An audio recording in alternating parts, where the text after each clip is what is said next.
Bien, je rappelle que dans Éthique et Recherche, il y avait donc un prix spécial Transformer le handicap ou l'invention d'un usage détourné du monde, remis à Anne-Lise Chabert.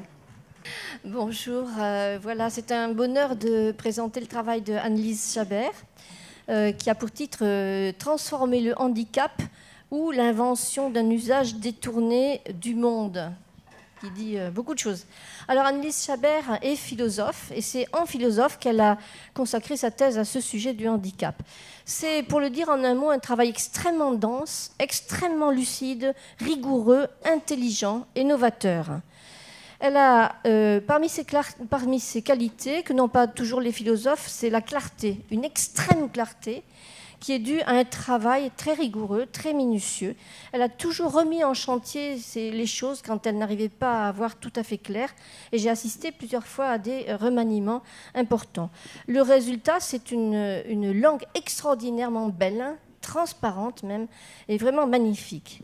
Alors, ce qu'elle a fait, c'est pas seulement un travail de thèse, enfin tout à fait académique et qui mérite pour ça toutes nos félicitations, pour sa ténacité et son intelligence, mais aussi c'est un parcours. C'est un parcours et pour elle et pour nous. C'est-à-dire que Anne-Lise Chabert nous tient par la main pour aborder le problème du handicap. Et le problème du handicap, c'est très compliqué. Elle nous montre, elle démonte au fond, elle démontre et elle démonte la notion de handicap, en montrant que c'est d'abord très complexe, qu'il y a beaucoup de choses dedans, qu'on a mélangé un petit peu tout, et notamment des regards différents, des regards de l'extérieur, des regards de l'intérieur. J'espère que je ne simplifie pas trop, Anne-Lise, mais enfin c'est un petit peu ça, dit très très rapidement.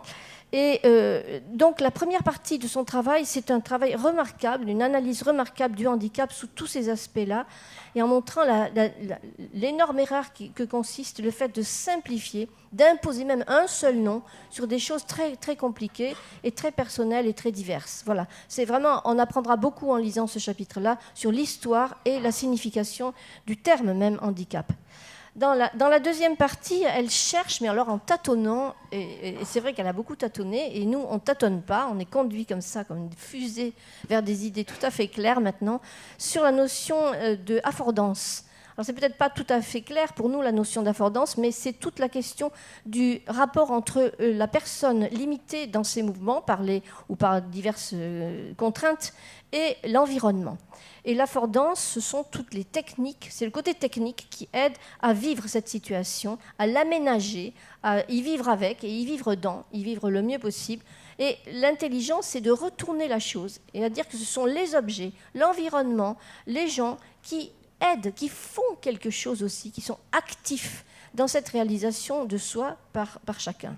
Voilà. C'est une notion un petit peu obscure au départ, mais totalement révolutionnaire, qui montre que l'action n'est pas du tout celle de s'adapter à un environnement, mais que c'est l'environnement qui s'adapte à la personne.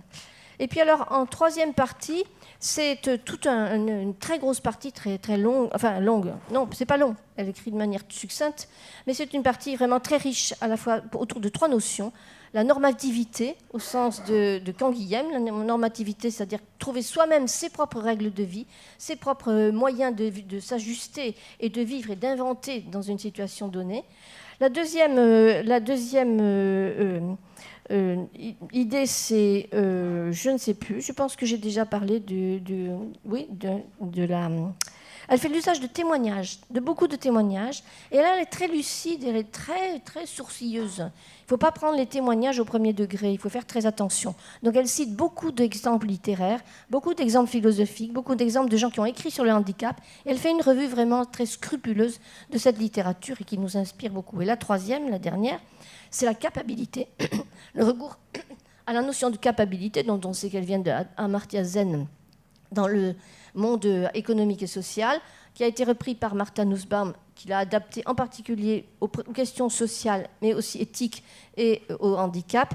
Et au fond, le cœur du cœur, c'est l'idée de créativité qui est liée à ses capacités. Au fond, le rôle de vivre avec et de vivre dans ce système-là, si j'ose dire, dans ce milieu-là, c'est de trouver pour chacun le moyen de développer au maximum ses capacités. Et tout le monde croit à ses capacités.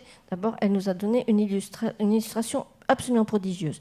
Donc nous avons quelque chose de très rare, de très beau sur la créativité, dans des conditions difficiles, mais dans des conditions réelles. Et je crois que Anne-Lise donc, nous a pris par la main, et je crois qu'elle va nous conduire encore quelque part. Dieu sait où, mais je crois qu'elle va nous conduire quelque part. Voilà, merci.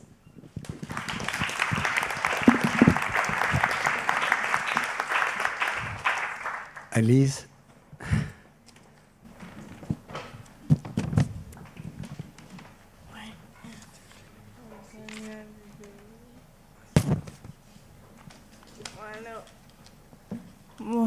Bonsoir.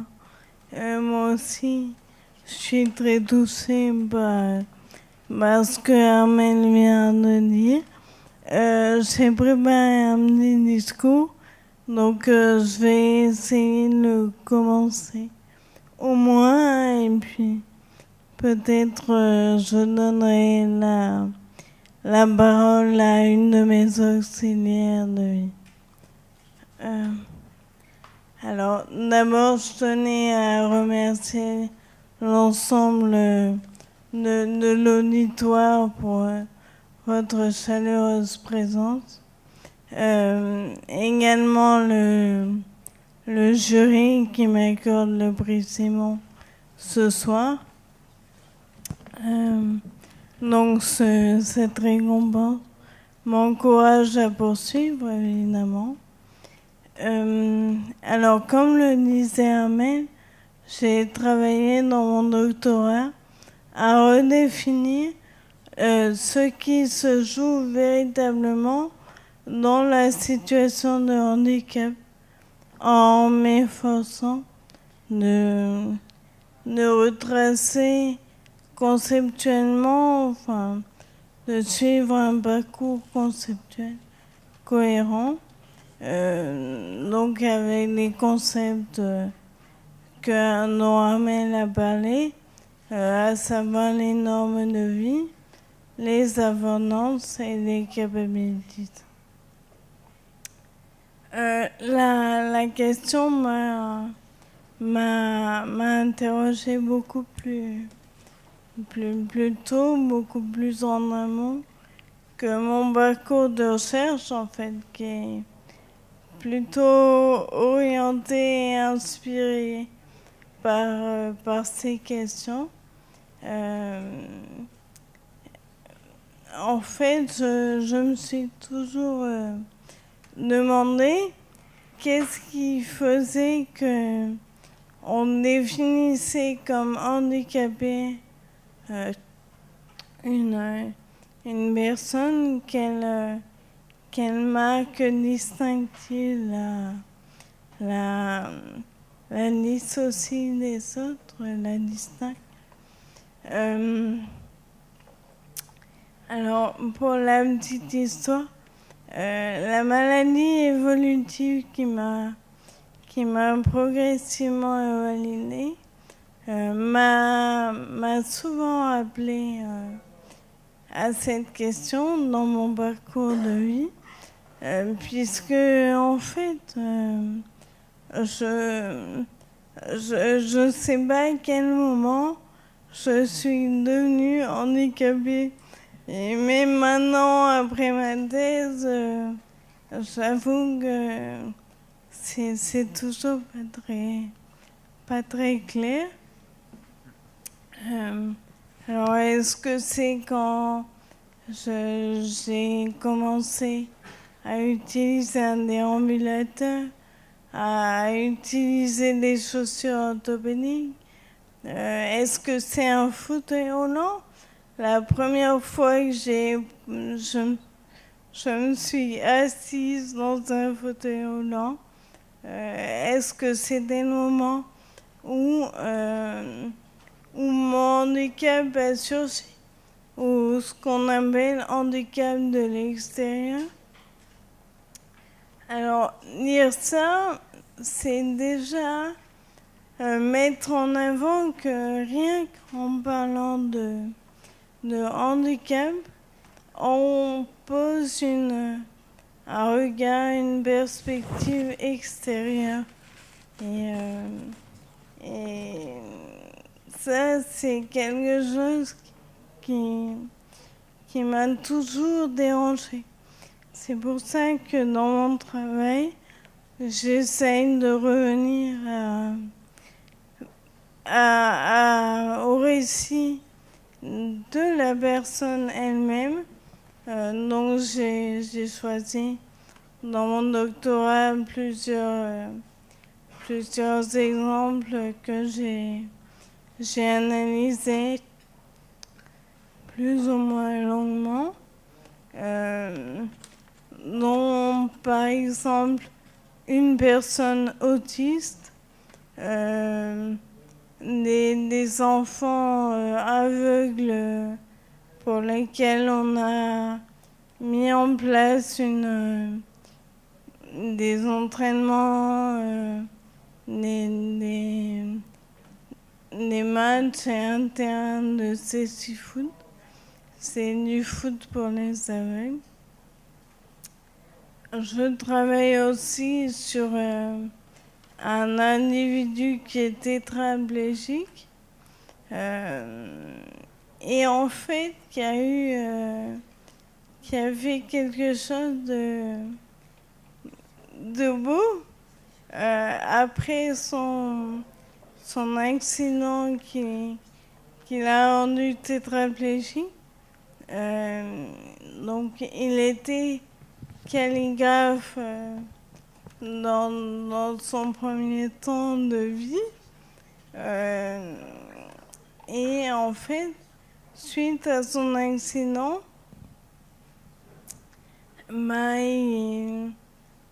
il poursuit son art. Dans un premier temps, ça n'a pas dû être le cas, mais dans un second temps, en tout cas, il a su récupérer parce que ça a dû demander beaucoup de travail, beaucoup d'efforts. Il a su récupérer le même niveau d'expertise qu'il avait avant, sauf que là, il utilise simplement son cou puisqu'il n'a plus la mobilité du reste du haut du corps. Donc, en fait, je terminais en disant que le thème handicap, il n'est pas à nier. En tout cas, c'est pas ce que je conclus dans mon travail. Il a une utilité sociale, administrative, puisque c'est pas l'intermédiaire de ce terme qu'on protège en quelque sorte la personne vulnérable ou qui a un handicap, entre guillemets. Simplement, il ne faudrait pas se laisser duper par ce que peut générer de préjudiciable ce mot, les ségrégations qu'il pourrait engendrer. Je finissais simplement en disant que j'espère poursuivre mes travaux de recherche en développant justement cette idée de handicap, peut-être plus dans des perspectives éthiques, surtout en essayant d'élargir ce que j'ai essayé de montrer dans mon doctorat par rapport au concept de plénitude qui peut exister dans la vie d'une personne handicapée, même si c'est une plénitude qui a priori n'a rien à voir avec la plénitude, une plénitude plus ordinaire s'il en existe une. Je vous remercie. Merci beaucoup.